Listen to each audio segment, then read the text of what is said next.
कई दिनों से यूजीसी पर एक विवाद हो रहा है और यूजीसी का विवाद यहाँ से शुरू होता है कि सरकार पढ़ने वाले बच्चों के बीच में जो सवर्ण बच्चों के द्वारा कभी कोई घटना घट जाती है उसको लेकर के दलित और ओबीसी बच्चों के संरक्षण के लिए एक कानून लेकर के आई है, जिसके कारण बड़ी भ्रामक स्थिति हो गई है और आज देश में बड़े पैमाने पर विरोध हो रहा है। ये मेरे सामने कुछ बच्चे हैं, इसमें हमारे भी बच्चे हैं और दलित समाज और पिछड़े समाज लगभग हर समाज के बच्चे हैं। ये रोज साथ में खेलते हैं। कितने दिन से तुम लोग साथ में खेल रहे हो? 5 साल। 5 साल से ये बच्चे डेली शाम को आते हैं और खेलते हैं। फिर इनको कोई नाश्ता पानी? हाँ, जैसे लड्डू मिठाई चाय आम मटर सीजनल, यानी जो घर पर रहता है वो ये लोग साथ में बैठ करके ये नाश्ता करते हैं। ये कोई कानून के तहत नहीं कर रहे हैं, ये कानून के बंदिश से नहीं खेल रहे हैं। ये हमारी सनातन की परंपरा रही है, हमारे नस नस में है। पंडित दीनदयाल जी ने कहा था कि जो नीचे हैं उनको ऊपर लाना है, और यही हमारी सनातन परंपरा है, यही हमारी सवर्ण परंपरा है कि जो नीचे हैं उनके साथ भेदभाव ना करना, ऊपर लेकर के आना। इसका मिसाल ये किसी कानून के तहत नहीं हो रहा है। और आज मैं सरकार से कहना चाह रहा हूं कि समाज कैसे चलता है, ये ऑफिस में बैठ करके समाज को नहीं चलाया जा सकता है।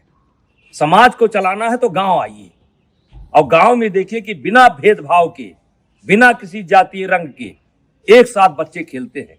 कोई बच्चा किसी की जात नहीं पूछता है। क्या आप चाहते हैं कि भविष्य में इस घर के अंदर एंट्री दी जाए तो ओबीसी को ना दी जाए? क्या आप चाहते हैं इस घर में एंट्री दी जाए तो दलित को ना दी जाए?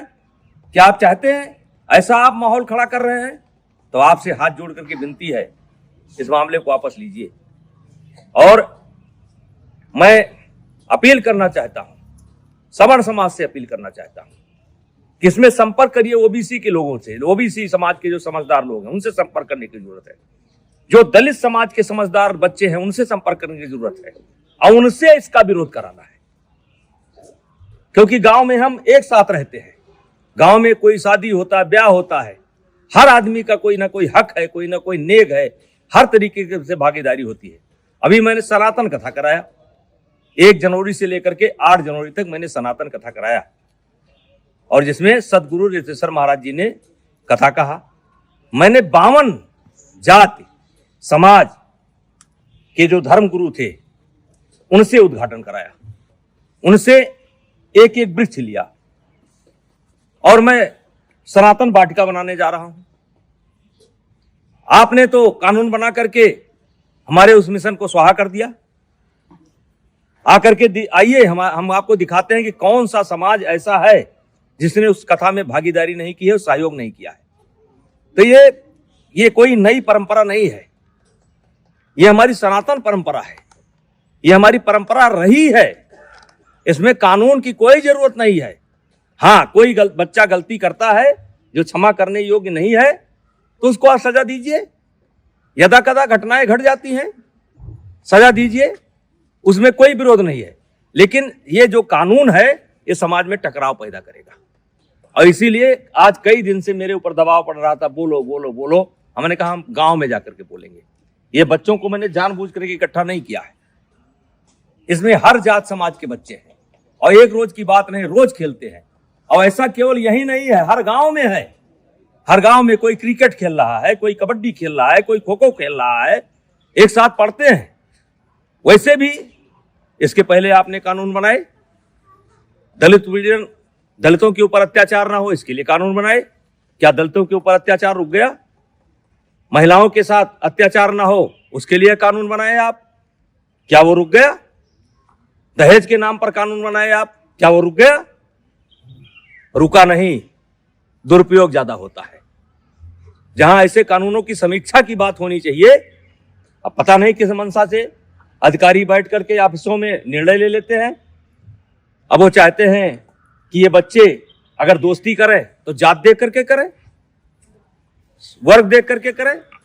तो मैं इस कानून के पूर्णतया विरोध में हूं। अगर जरूरत पड़ेगी तो आंदोलन होगा, लेकिन आंदोलन में केवल क्षत्रिय नहीं होंगे, सनातन धर्म के मानने वाले सब होंगे, दलित भी होंगे, पिछड़े भी होंगे। ऐसे कानून की जरूरत नहीं है जो कानून हमको बांटता हो।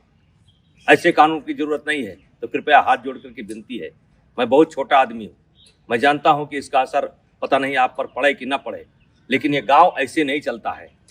अगर इस लोकतंत्र को जिंदा रहना है तो गांव में क्या हो रहा है इसको देखना पड़ेगा। ऑफिस में बैठ करके आप गांव को नहीं देख सकते। तो कृपया यह बंद करिए। सवर्णों के बीच में झगड़ा होता है, ब्राह्मणों ठाकुरों के बीच में भी झगड़ा होता है, दलितों के बीच में झगड़ा होता है। कहाँ तक आप कानून बनाएंगे? तो भाईचारा स्थापित करिए। और ये जो कानून है ये समाज को फाड़ फाड़ कर देगा, और इससे आने वाले समय में देश का बहुत नुकसान होगा, राष्ट्र का बहुत नुकसान होगा, समाज बढ़ जाएगा। कृपया हाथ जोड़ करके विनती है, ऐसे कानून न लाएं। कहने को तो बहुत कुछ इच्छा है, बोला जा सकता है, लेकिन बोलने की कोई आवश्यकता नहीं है। इस कानून से ये बच्चे बढ़ जाएंगे, ये जात देख करके दोस्ती करेंगे। कितने साल से आते हो तुम लोग? 5 साल से आते हो। और कुछ नाश्ता पानी मिलता है? हैं? खेलते हो? तो मैं जो लोग भी लेकर के आए हैं उनसे कहना चाहता हूं कि यह कानून आपका समाज में भेदभाव पैदा करेगा और ये बच्चे बढ़ जाएंगे, और ये देश के लिए अच्छा नहीं होगा। और मैं इस कानून में, वैसे मैं एबीपी का बयान देख रहा था, संतुलन की बात की गई है। इस कानून में संतुलन नहीं है। आपने एक पक्ष को अपराधी बना करके खड़ा कर दिया है, और वकील का भी मौका नहीं दिया कि इनका वकील कौन होगा। तो जो गलत करता है उसको सजा मिलनी चाहिए, चाहे क्षत्रिय समाज का हो, चाहे ब्राह्मण समाज का हो, चाहे किसी समाज का हो, वो सजा का हकदार है। उसका कोई समर्थन नहीं करेगा, हमारा कोई समाज समर्थन नहीं करेगा। लेकिन आप ये बच्चों में भेदभाव मत पैदा करिए, स्कूलों में भेदभाव मत पैदा करिए। और मैं फिर अपील करना चाहता हूं दलित समाज के बच्चों को, जो पढ़े लिखे बच्चे हैं उनको अपील करना चाहता हूं, ओबीसी समाज के बच्चों को अपील करना चाहता हूं। ये देश हम सबका है, और इस देश में सौहार्द बनाए रखना हम सबकी जिम्मेदारी है। तो कृपया ऐसे कानून का समर्थन ना करें।